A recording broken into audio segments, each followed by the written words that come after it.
직분을 맡았다라는 말은요, 직분과 함께 책임과 의무를 지닌다라는 말입니다. 그래서 이런 말이 있죠. 왕은 왕관의 무게를 견뎌야 한다. 왕으로서 감당해야 할 엄중한 책무가 있음을 의미합니다. 우리나라에도 새로운 대통령이 선출되었습니다. 그렇다면 대통령은 최고 권력을 가졌다는 것에만 기뻐할 것이 아니라 그 무거운 직무를 두렵고 떨리는 마음으로 감당해야 하는 것이죠. 한 나라를 대표하는 역할을 맡았기에 그 소임을 제대로 감당해야 하는 것입니다. 성도의 삶도 마찬가지입니다. 주님께서 성도라고 하는 아름다운 이름을 주셨기에 그 이름에 합당한 모습을 가져야 합니다. 장로나 장립집사나 권사나 집사의 직분을 받았다면 그 직분에 합당하도록 최선을 다해야 합니다.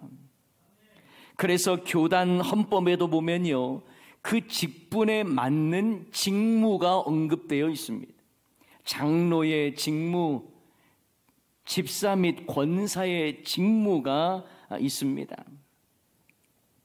하지만 그 모든 직분을 포괄하는 하나님께서 주시는 직분이 오늘 본문에 나와 있어요.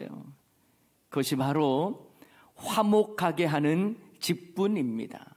따라 한번 해볼까요? 화목하게 하는 직분. 그 직분을 하나님께서 우리에게 주셨다는 거예요. 그렇다고 해서 화목하게 하는 직분을 아무에게나 주신 것은 아닙니다. 이 시간 우리는 어떠한 자가 화목하게 하는 직분을 받게 되며 화목하게 하는 직분이 과연 무엇을 의미하는지를 함께 말씀을 통해 살펴보고자 합니다. 바로 화목하게 하는 직분은 하나님과 화목하게 된 자가 받는 거예요. 인간은 원래 죄로 인하여 하나님과 화목하게 될 수 없는 존재였습니다. 죄로 인하여 하나님과의 관계가 어그러지고 단절되었어요. 이사야서 59장 2절에 보면 그 내용이 잘 나와 있습니다. 오직 너희 죄악이 너희와 너희 하나님 사이를 갈라놓았고 너희 죄가 그의 얼굴을 가리어서 너희에게서 듣지 않으시게 함이니라. 너희 죄악이 너희와 너희 하나님 사이를 갈라놓았다라고 말씀합니다. 우리의 죄가 하나님의 얼굴을 가리어서 소통할 수 없게 만들었어요. 그런데 문제는 죄로 인해 하나님과 화목의 관계가 깨어진 것을 인간 자체로는 회복하거나 해결할 수 없다는 것입니다. 오직 예수 그리스도께서 우리를 대신하여 죽으심으로 우리의 죄 문제가 해결되었습니다. 이것을 로마서에서는 우리가 죄로 인하여 하나님과 원수가 되었을 때에 하나님의 아들 예수님의 죽으심으로 하나님과 화목하게 되었다라고 우리에게 말씀해 주십니다. 그 말씀이 로마서 5장 10절 말씀입니다. 우리 다 같이 함께 로마서 5장 10절 말씀 읽겠습니다. 곧 우리가 원수 되었을 때에 그의 아들의 죽으심으로 말미암아 하나님과 화목하게 되었은즉 화목하게 된 자로서는 더욱 그의 살아나심으로 말미암아 구원을 받을 것이니라. 아멘. 우리가 죄로 인해서 하나님과 원수 되었을 때 그의 아들 예수 그리스도의 죽으심으로 말미암아 하나님과 화목하게 되었다라고 우리에게 말씀하시는 것입니다. 그래서 예수님을 향해서 화목 제물이 되셨다라고 말씀하는 거예요. 하나님과의 원수된 관계를 화목케 하신 화목제물이 되신 겁니다. 예수님은 자신을 내어주심으로 죄로 인해 하나님과 원수되었던 우리가 화목의 관계가 되도록 하신 것이죠. 우리를 구원하시기 위하여 독생자 예수님을 화목제물 되게 하신 하나님의 놀라우신 사랑을 우리는 마땅히 찬양해야 할 것입니다. 요한일서 4장 10절에 그 하나님의 사랑을 이렇게 말씀하고 있습니다. 다 같이 요한일서 4장 10절 말씀 보겠습니다. 사랑은 여기 있으니 우리가 하나님을 사랑한 것이 아니요 하나님이 우리를 사랑하사 우리 죄를 속하기 위하여 화목제물로 그 아들을 보내셨음이라. 아멘. 화목제물 되게 하셨다라는 거예요. 예수님을요. 사랑하는 여러분, 우리가 화목하게 하는 직분 받기 위해서는 우리가 먼저 하나님과 화목해져야 합니다. 그런데 우리의 힘으로 하나님과 나와의 관계가 화목하게 된 것이 아니에요. 오직 예수 그리스도께서 화목제물 되어 주셔서 죄로 인하여 하나님과 원수된 저와 여러분이 하나님과의 관계가 화목하게 된 줄을 믿으시기 바랍니다. 여러분, 사랑받아 본 사람이 뭘 하게 되는 거예요? 사랑하는 거예요. 하나님과 화목된 자가요, 하나님으로부터 화목해 하는 직분을 받고 그것을 제대로 실천할 수 있는 것입니다. 이병률 교수의 내 옆에 있는 사람이라고 하는 책에 보면 이런 내용이 있습니다. 내가 좋은 사람이 되지 아니하면 좋은 사람을 만날 수 없다. 그것을 내가 이제야 깨달았다.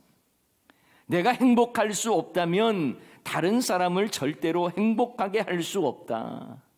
내가 먼저 행복하고야 남을 행복하게 할 수 있다. 그것을 이제야 깨달았다. 마찬가지로요, 우리가 예수님의 십자가 보혈 공로로 우리의 죄 문제가 해결되었고 그 은혜로 하나님과 화목하게 된 것이잖아요. 그러므로 우리가 하나님과 화목하게 된 자로서 화목하게 하는 직분을 받아서 그 역할을 감당해야 하는 것입니다. 그런데요, 오늘 본문의 17절에 보면 예수님으로 인해 하나님과 화목하게 된 자를 다른 식으로 표현을 합니다. 그리스도 안에서 새로운 피조물이다 라고 말씀하고 있어요. 우리 17절 말씀도 다 같이 한번 읽어봅니다. 시작. 그런즉 누구든지 그리스도 안에 있으면 새로운 피조물이라. 이전 것은 지나갔으니 보라 새 것이 되었도다. 아멘. 그리스도 안에 있으면 뭐라고요? 새로운 피조물이라고 말씀합니다. 이 표현은 그리스도 안에 있으면 옛사람이 죽고 새사람이 되었다라고 하는 의미를 담고 있죠. 과거에는 하나님과 죄로 인해 원수되었던 자이지만 이제는 우리가 그리스도 안에 있으므로 새로운 피조물이 되었다라는 말씀입니다. 완전히 예수님 안에서 새 사람이 된 거예요. 그러므로 우리는 예수 그리스도 안에 있으므로 더 이상 죄의 종노릇하는 자가 아닙니다.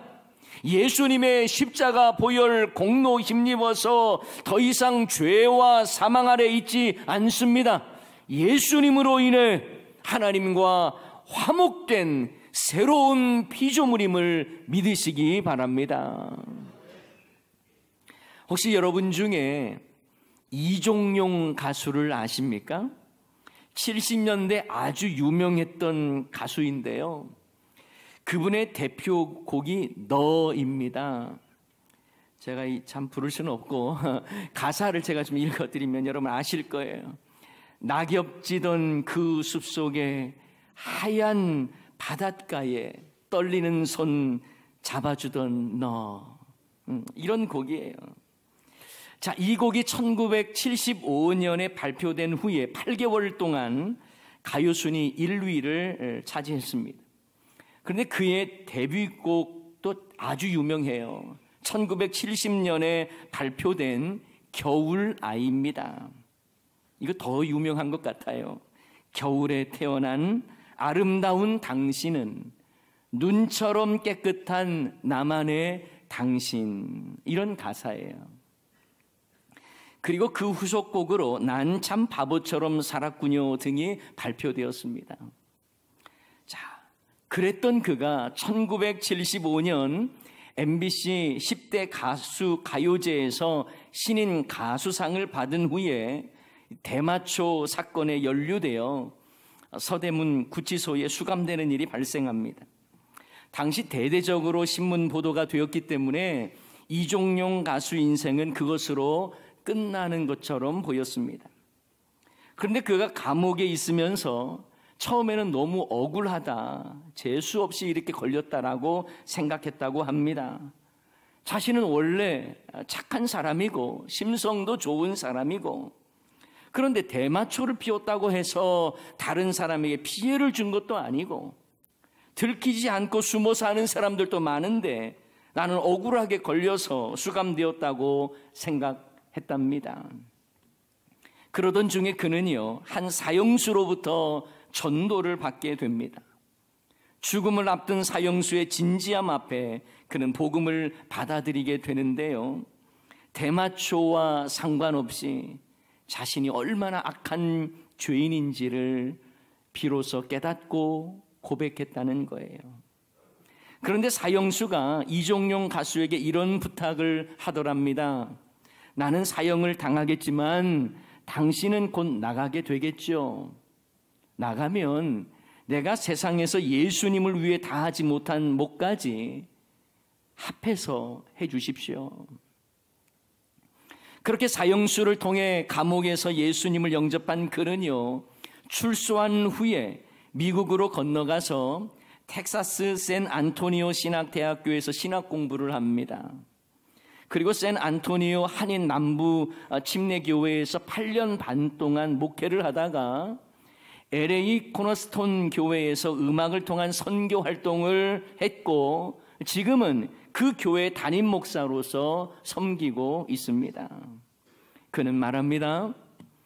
과거 가수로서 화려했고 정상에 있을 때보다 목사로서 복음을 증거하는 이 일이 너무 행복합니다. 한 인생이 예수님을 통해 바뀌어진 거죠. 여러분, 성도는요, 예수님 안에서 새로운 피조물이 된 것입니다. 하나님과 화목하게 된 자들입니다. 우리를 하나님과 화목하게 하시려고 독생자 예수님을 이 땅에 보내셨고 십자가에 달려 화목제물로 죽으심으로 그 예수 공로 힘입어서 죄로 인해 하나님과 원수되었던 관계가 화목의 관계로 바뀐 거예요. 사랑하는 여러분, 이처럼 예수 안에서 새로운 피조물이 된 사람은 예수 그리스도 안에서 하나님과 화목게 된 인생이며, 또한 그 인생을 향하여 하나님은 화목하게 하는 직분을 주셨습니다.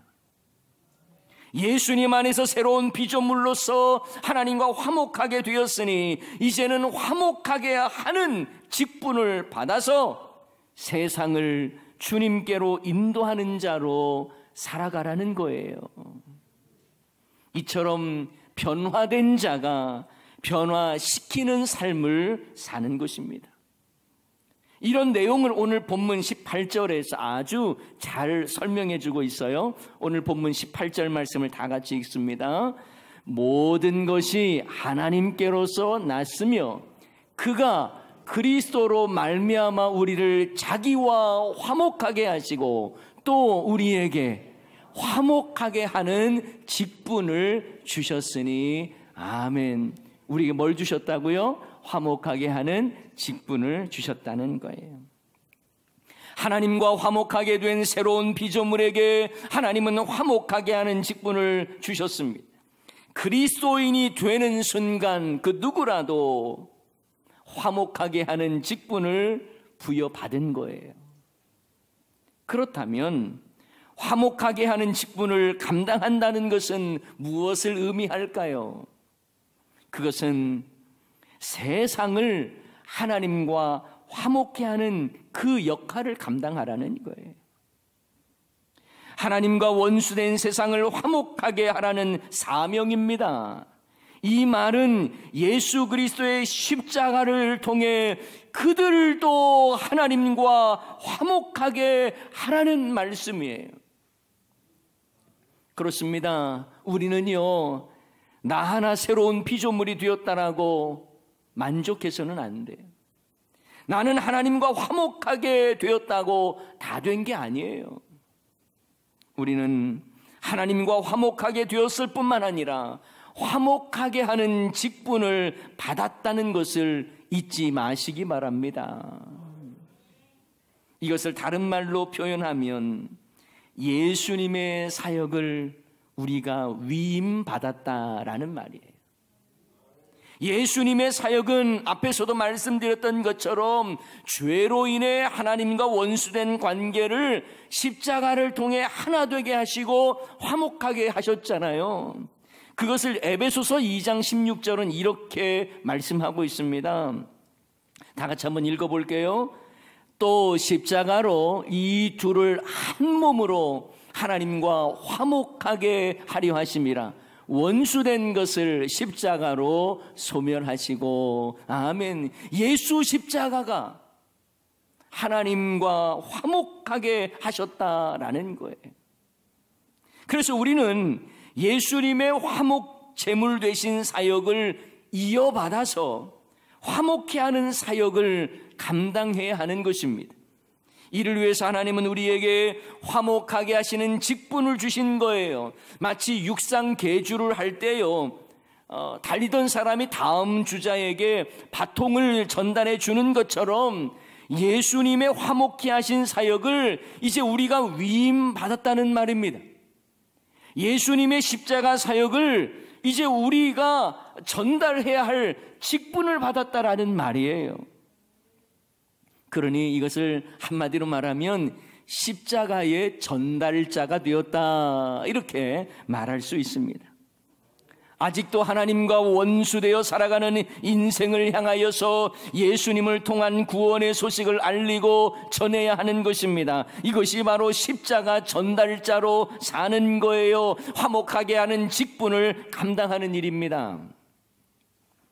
이를 위해서 예수님은 우리가 화목의 사역을 잘 감당하도록 뭘 주셨어요. 그게 뭐냐면 화목하게 하는 말씀을 주셨다라고 오늘 본문은 우리에게 가르쳐주고 있습니다. 여러분, 우리가 화목하게 하는 직분을 감당한다라고 하는 것은 단순하게 친절하게 하고 매너 있게 하고 피스메이커 역할을 하고 이런 정도가 아니에요. 물론 우리는 그렇게 해야 합니다. 세상 사람들을 향해서, 세상을 향해서 정말 피스메이커의 역할을 감당해야 합니다. 그런데 오늘 본문은 그 정도를 말하는 것이 아니에요. 오늘 본문이 말씀하시는 화목하게 하는 직분을 잘 감당하도록 세상과 하나님과의 이 관계가 화목해지도록 우리에게 주신 것이 있는데 그것이 바로 화목하게 하는 말씀이에요.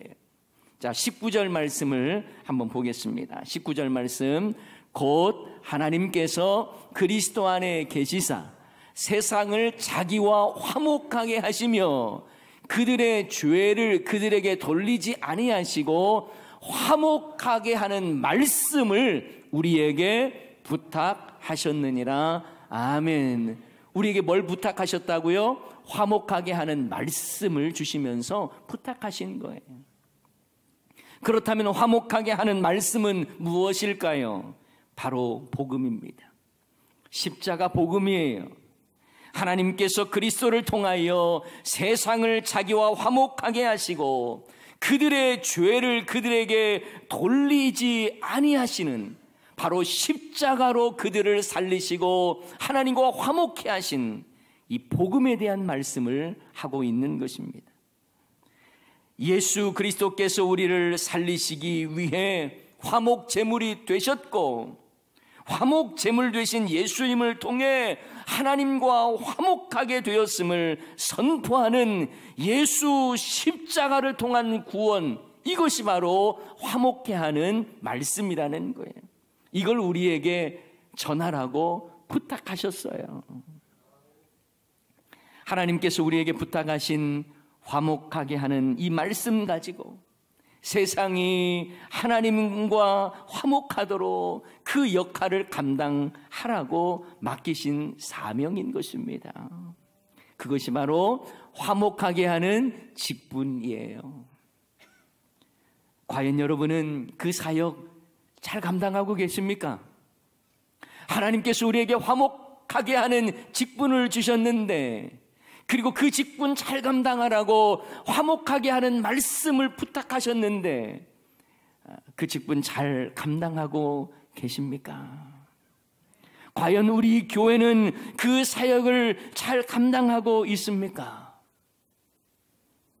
하나님은 우리에게 화목하게 하는 직분을 주셨고, 그 직분 제대로 감당하라고 화목하게 하는 말씀도 부탁하셨는데, 우리는 그 사명을 제대로 감당하고 있는지 스스로 돌아봐야 할 것입니다.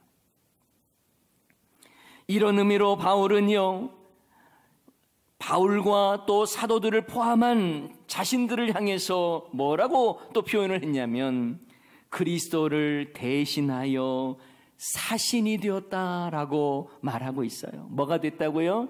사신이 되었대요. 사신. 이 대사라는 말이에요. 대사. 20절 말씀입니다. 우리 오늘 본문 20절 말씀인데요.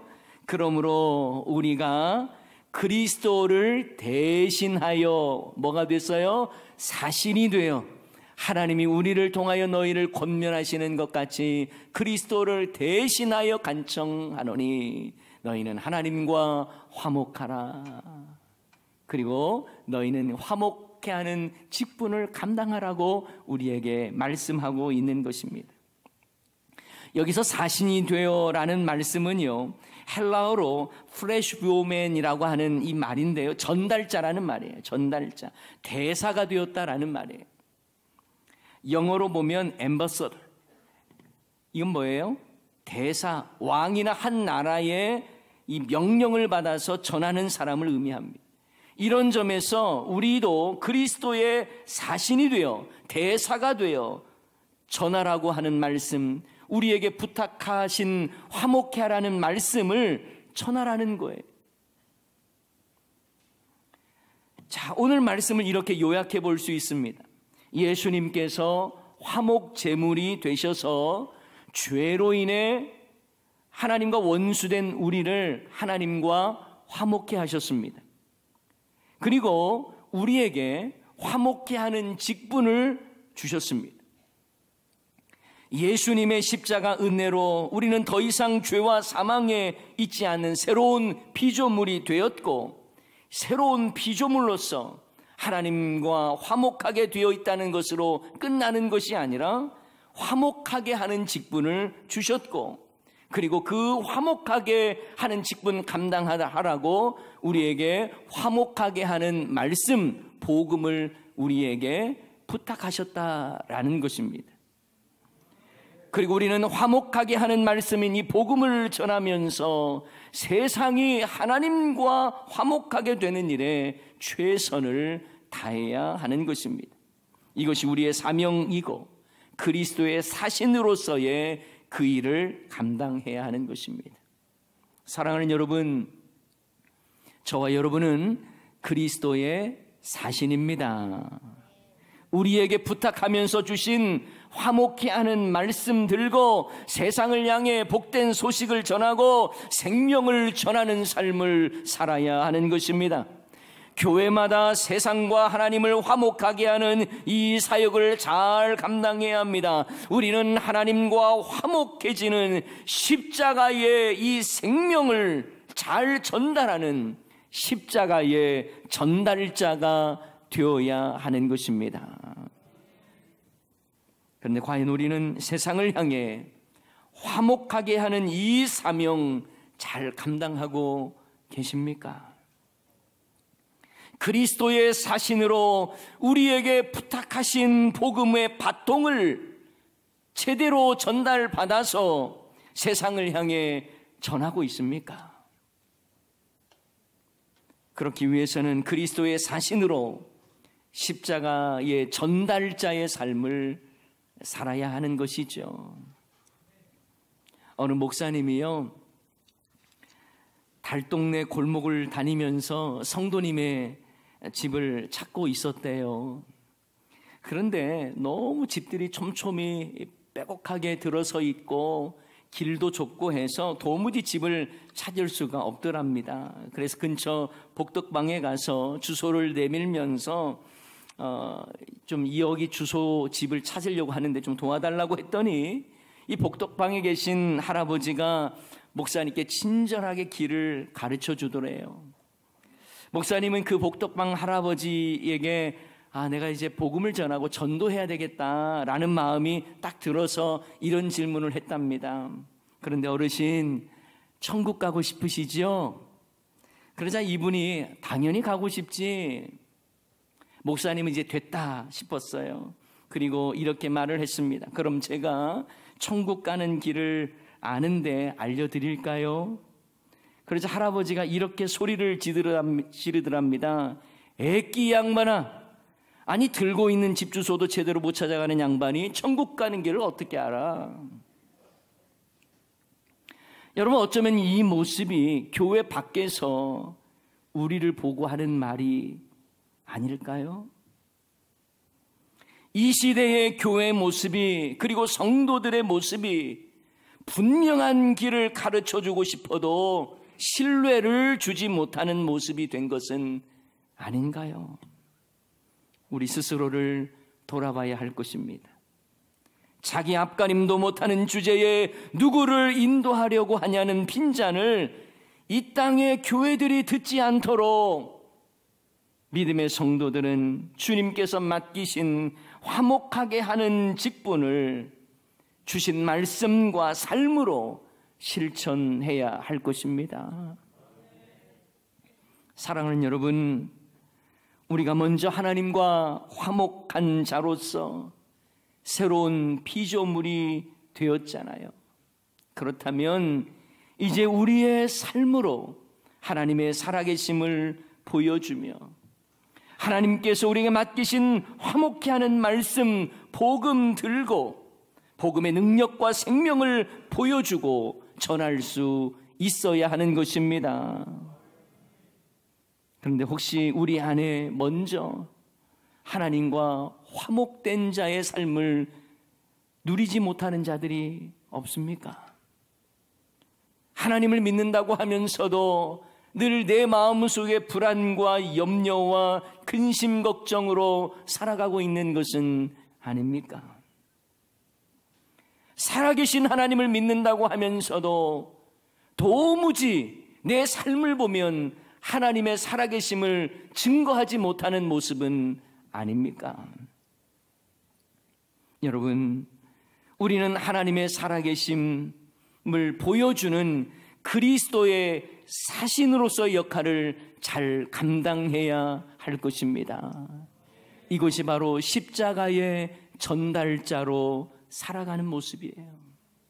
화목 제물로 오신 예수님, 그리고 우리에게 화목케 하는 직분과 말씀을 주신 예수님, 그래서 우리도 세상이 하나님과 화목하도록 화목하게 하는 직분을 잘 감당하는 그리스도의 사신이 다 되시길 주님의 이름으로 간절히 축원합니다. 오늘 말씀 기억하면서 십자가의 전달자라고 하는 제목의 찬양을 하기를 원합니다. 나는 부족하고요, 지극히 연약하지만 십자가를 전달하는 전달자로 살겠습니다. 그런 고백으로 우리가 이 찬양을 하도록 하겠습니다.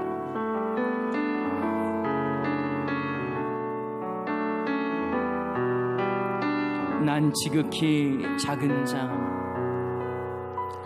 난 지극히 작은 자, 죄인 중에 괴수, 무익한 날 부르셔서 간절한 기대와 소망 부끄럽지 않게 십자가 전개하셨네. 어디든 가리라, 어디든지 가리라. 주 위에 서라면 나는 전하리. 그 십자가 내 몸에 밴 십자가, 그 보혈의 향기 온 세상 채울 때까지 살아도 주를 위해, 죽어도 주를 위해 살아 죽으라. 난 주의 것 십자가의 능력, 십자가의 소망, 내 안에 주만 사시는 것. 난 지극히 작은 자, 죄인 중에 괴수, 무익한 날 부르셔서 간절한 기와 소망 부끄럽지 않게 십자가 전개. 살아도 주를 위해, 살아도 주를 위해, 죽어도 주를 위해 살아 죽으라. 난 주의 것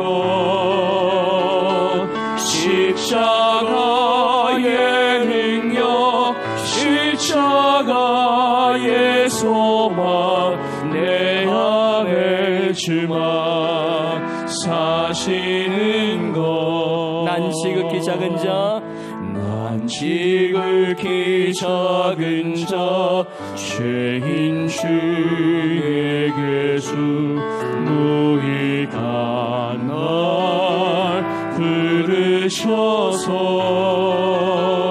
간절한 기대와 소망 부끄럽지 않게 십자가 전개하셨네.